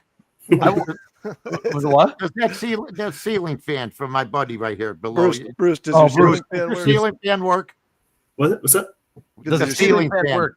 Yeah, it works When's the last time you turned it on? Seriously? every day. Really? Okay. Cool. Yeah. All right. No argument there. Yeah. Before You we get almost out of feel here, obligated, don't you? You almost feel obligated to turn it on once a day. Yeah. Almost become a friend, like the volleyball and Yeah. Castaway. Wilson. Yes. Yeah, I get it. Yeah. It's white noise. Yeah. But I've had a good time, guys. Thank we're you. gonna have Yeah, to get Mike, Mike I've had a back on blast, yeah. if he's gracious enough to come back for some football talk. Yeah, I'll We come get football back. Monday, Wednesday, Thursday. Wow. So Well, give me a couple weeks off. I'll give you a couple. We know you got to You know. regain some energy after this show. We beat you down. I had a good time. I'm talking to the boys. You know, I get a different perspective from what I hear. All the crap, all the BS that I hear. You know, Mike, we got almost 700 people joining the show, watching live That's right now. awesome. I For hope you, it did man. well That's for all you for you, guys. man. That's all That's for all you. for you. We well. really appreciate it. And No everybody in the problem. chat, if you could be kind enough to jump over to YouTube and hit that like and subscribe button, that would be amazing. We So had a greedy. fantastic time with So Mike. greedy. And You're before so we get greedy. out of here, I want Mike You're a run big by. thing and you want everybody to jump on something else now. You're so greedy. Mike, tell us where we can find you. Tell All right. people where we can find you one more time. Well, right now I'm on ESPN 1000, taped, okay, with the Carmen DeFalco, Yeah. with the Odds Couple. I'm also I'm going to be on tomorrow night as we do a podcast called Somebody Big Just Died. I do people that should get more play that don't. In other words, Ron Turcotte just died. He's the jockey of Secretariat, the greatest racehorse of all time. Okay, so that's. I don't know if that was that. Oh, I don't know if that was sincere or not, but I like Yeah, it was. Yeah, It yeah. was. Okay, but Ron Easy there, killer. Turcotte is not celebrated today. So I thought up this thing, and I'll tell you what, from Lonnie Anderson to Michael Madsen to George Foreman to Pete Rose, Dick Butkus, all these people, in the last 2.5 months, there's been 17 celebrities that have died. You know, so, you know, well, yeah, especially if you're getting paid by the death. I mean, like a bounty hunter, you know, what are you going to do? But I didn't think it would be as successful as it's been. We got great sponsors, Cumberland Chapels. I had to get a funeral parlor as a sponsor. So I got them, and I got a great place if you're ever in the area, Pennyville Station in Park Ridge. Are you guys all single? Yeah. No. What's that? Are you all single? I'm No. single. No. Bruce is. You're all Bruce married? is. I'm married. I'm not married. You're single, John? It's a good place. That's all. John, you single over there, buddy? Oh, yeah. But that's about it. And I got, I'm having the time of my life, and I'm doing some videos once in a while. And, I just do my own thing, but I'm happy to be on certain things. I get on certain things because it's what I love. Yeah. I mean, I used to argue on the street corner from the time I was 10 till, going into the Army for nothing, and, the whole thing is if you got passion, you're going to make it. And so you never know who's going to give you a call, fellas. Peter North, yeah. I was inches away. Hey, He's not related, trust me. and I will say this, Mike.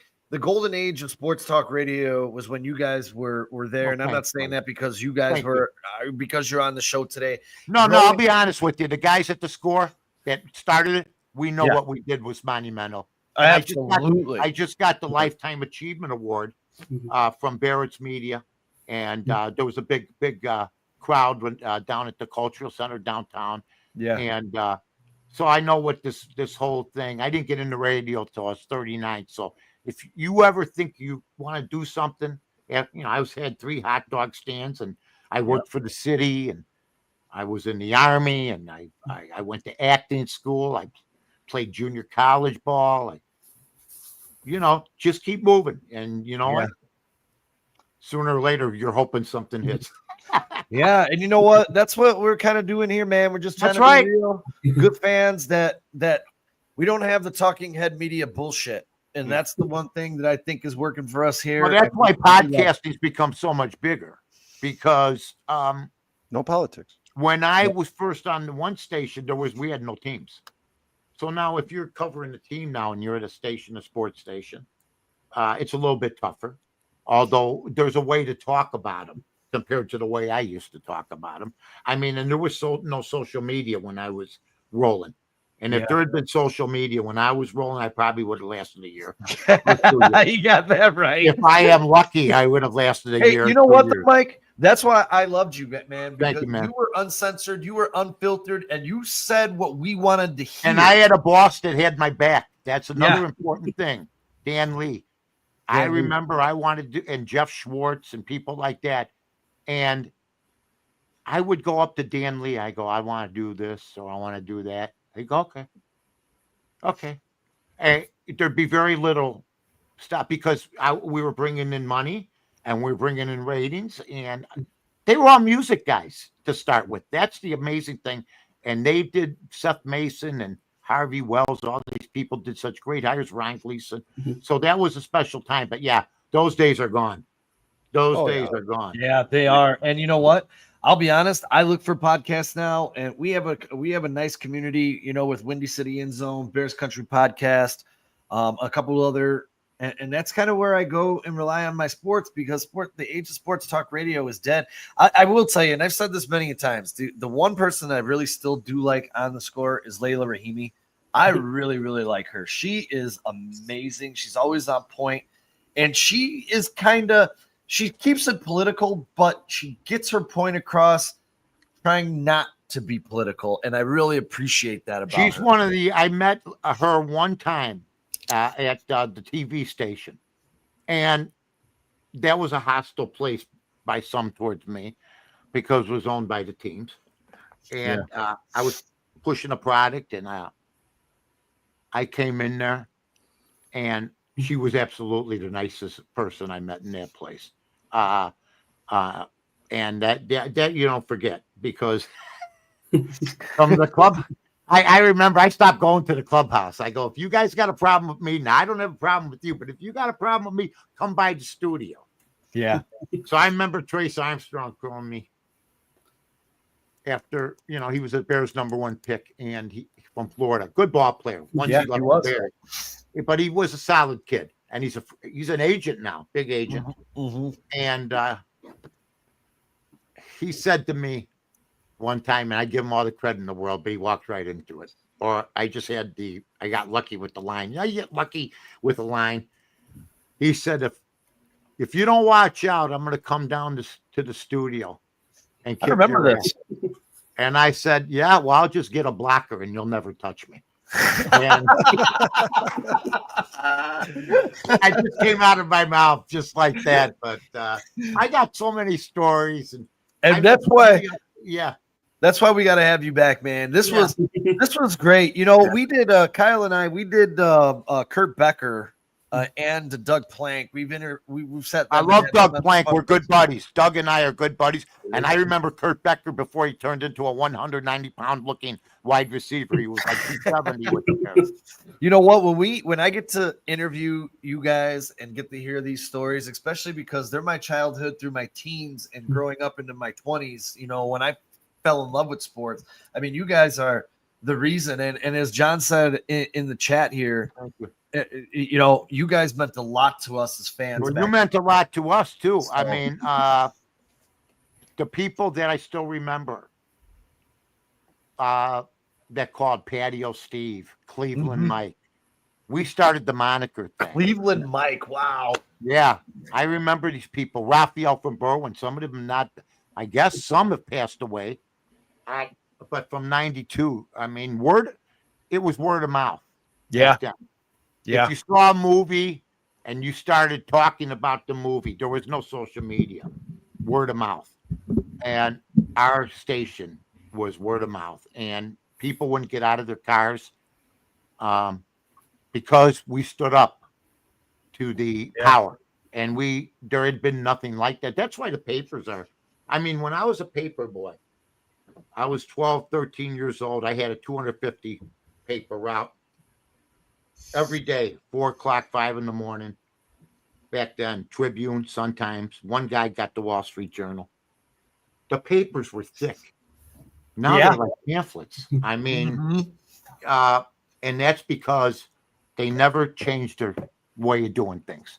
Yeah. And you gotta change your way. And that's where I think some people in radio, some stations are stuck doing it the way they want to do it instead of the way they should do it. Yeah.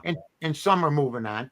But like I said earlier, podcasting has changed the landscaping of things. But Yeah. if you I love radio so much, and I love doing it. But I love doing podcasts, especially with younger people, and you guys are a lot younger than I mean, how old are you guys? I mean, Kyle, you're like what, 15? How old are you? 37. Oh, sorry. I'm 47. I'm 31. And John, you're like 22, right? Bruce. 31. John, Oh, wait. how old are you, John? I think John's about the same age as you, Sean. Is he? First 47. of all, Swaggy McNolans. Okay. I don't know who this is. Had enough of you. Okay. Hey, I got one. I want to ask He's one Sean. more. John's 57. John, okay. Oh, Johnny, you look good, man. He looks Never good. went in out blue. drinking with me. My God. Okay, so what do you got? So let me ask. I want to ask you this because this is one of the interesting stories from growing up when you guys were killing it, because you guys were absolutely killing it on Monsters of the Midway. Right. And the score approached you and said, "Hey, we're going to take you off, and we want you to battle Mike and Mike in the morning. We're going to put you in the morning." Was that something that you were like, "Hey, I'm going to take these guys head on," or were you kind of tentative and didn't want to get off because the Monsters of Midway was the show of the midday? First of all, was Monsters of the Midday. Midday. Yes. First of all the shows were good. I mean, McNeil and Boers were great. Oh, hell yeah. But you know what? Certain things fizzle out. Certain attitudes change. And, there were people that at the station that wanted to change things up. Do I regret doing that? Never, because I don't think any of us would be where we're at. But there's no doubt that Jiggets and North, I heard this word the other day, precluded. I think I'm going to use it here. Precluded Wilbon and Kornheiser. I mean, we were before those guys. Yeah, 100%. So when you talk about the things that Dan and I could talk about, I mean, I would do a show. If somebody said right now, we want to bring you and Dan back, or we want this to happen, or that, I'd entertain it. I mean, but people in radio move on. Look at Greenberg and Golick. You know what I mean? Yeah. That was another show that was big. So everything's got a lifespan to it, and certain things fizzle out. I mean, I get a kick out. I had a guy ask me about a partnership twizzling out, and this guy been divorced 3 times.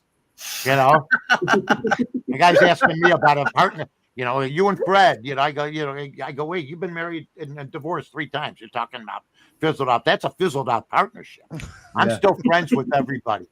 We're all still friends. But are there things that you look back 30 years ago 35 years ago. I mean, I had Dave Stieb on the other day, the former great pitcher of the Toronto Blue Jays. And the shit that happened back then would never happen now. He gets picked up by the White Sox in 1993. He drives to Chicago. They got him staying at a building.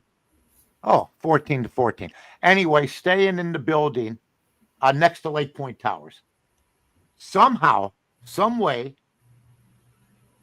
he hears that I'm saying, why are we picking this guy up? This guy was one of the best pitchers of the 80s, but he's had sore arms. He's got issues. He's got problems, you know. So I'm at Gibson's the next night, and I get a tap on my shoulder. And I turn around. I go, and the place is packed. He goes, how you doing? I hear you got a problem with me. I go, so I know what happened. The White Sox or somebody told him where I hang out because he heard this. He goes, I hear you got a problem with me. I go, I go, who are you? I go, I'm Dave Stieb. I go, you are Dave Stieb. I go, seriously.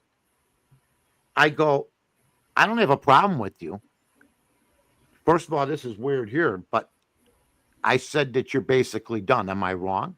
He goes, well, you might be right. You might be wrong. But I was driving in and I heard about it and I heard you hanging out here. He says, you know what? Why don't you do me a favor and help me work out? I go, help you work out. I go, it's 9:30. We've had like 4 or 5. I've had 4 or 5 drinks. How about you? He goes, no, tomorrow morning at 7:30. 7:30. I go, in the morning? He goes, yeah. I go, what do you want me to do? He goes, well, the team's out in Toronto. He says, there's nobody at the ballpark. I need somebody to catch me. So I go, you're kidding. He goes, no. So here's my number. Come over and catch me tomorrow. Well, I wake up the next day and it's raining sideways. I call him up. I go, hey, Dave, Mike North. Hey, Mike, where you at? I go, what do you mean, where am I at? I said, it's raining sideways. He says, well, there's got to be a viaduct that you know somewhere. I go, okay. So I get in my car. I had a Volkswagen Rabbit at the time. Okay. Me and my wife. She goes, I'm coming. I got to see this. And this is on, and we ended up, I pick him up and we go on Grand Avenue by the North Branch of the Chicago River with a viaduct. And cars are going by. And he's on one side and I'm on the other. I'm on the curb. He had a catcher's mitt for me and a mask. No cup, no chest protector. And I caught 65 pitches from him, only dropped 2. He threw soft toss for Dave Stieb. It's not us soft tossing, okay? It was dark in there. The lighting wasn't all that good. Anyway, I've told the story over the years. And every time every week I'd go, I got to give this guy a call. I hadn't called him, I think it's in 34 years. He's on the interview on the Bar Room now. If you happen, and because I would tell the people this story, and I know half of them didn't believe it, but there'll never be anything like that again. I'm catching a major league pitcher, 7:30 in the morning by the Chicago River with a rain. We're both hungover, and he ended up that year after catching me. You know, I did tell him at the end, I know you think you can make it, but you do know catching me probably signals the end of your career if you're throwing to me. Okay. And he ended up going 1-3 for 6 ERA and then was. Oh, yeah. But I take credit for that 1 win that he had. So That's an amazing story, man. Yeah. that is. Yeah, that's definitely- and I finally looked him up 3 weeks ago. I call. He lives in Reno. And I call him. He never got back to me until last week. And he came on with me for another long form podcast that this has turned into. Yeah. For about an hour and a half. He hates everything about the way pitchers are. He takes down all sorts of people. It's wonderful. You know, it's wonderful. You know. Well, and at the end of the day, well, this is the end of our day. Me too. My God, I'm going to I'll sleep good tonight. Putting up with the hijinks of you 3 guys. Hey, and everybody, we got to give You know what happens to old people? Yeah. You know what happens to old people? We get paler as the hours go on. Yeah. We can't thank Mike enough. Kyle's all healthy and stuff. I'll check with you in 35 years. Yep. Oh, I'll be there. We're going to I'll be say there. thank you so much for spending some time with us today, Mike. Anytime. And My we'll pleasure. definitely be in contact. Do this again. No We'll get problem. you in on some Bears action as the Bears are getting going about 16 days from now. But there will be action back on this channel on Monday for the Hallis Hall Hangover. Join us as we talk about all things Bears. And, of course, Wednesday and Thursday on the Barely There podcast and the Bare Minimum. We look forward to Mike, seeing you are a legend, man. Yeah, You are yeah. a legend, and this Pleasure. is our record for people watching live, and that's Yeah. all due to you, Mike. Yeah, Okay, this is- anytime I can help you guys, you know. Yeah. We really appreciate it. Yeah, That's America, All right, guys. America. America. America. God bless America. God, hell Until yes. next time, Whatever's everybody. in Love you. America. Whatever's left of it. Yeah. Well, so far, I'll see you later, guys. Hey, have a good one. Love you, Thanks brother. to everybody. Take care of All right, boys. yourself, Love man. you guys. Mike. Take care. Take care of yourself, Mike. Take care. Thanks to everybody in the chat. John, Swaggy McNolegs, Mike Ross, Pat O.D., everybody who showed up, Brandon, Yes. Dustin. We really appreciate it. Ran a little long, but Christopher. I just couldn't get enough there. So that was fantastic. And 7:59 in the building. Please jump over to the YouTube channel, hit that like and subscribe button. We would greatly appreciate it. Yeah, Comes Mike first. will be back, guys. Mike will be back. Yeah. Mike will be back. Yes. And first pitch, 8:38 tonight from Anaheim Angels Stadium. Hopefully the Cubs can keep the train rolling. Looking for their 8th win in their last 10 ball games. So let's get it going. Until then, we love y'all. Take care of each other. We'll Peace see you out. guys on Monday. Peace.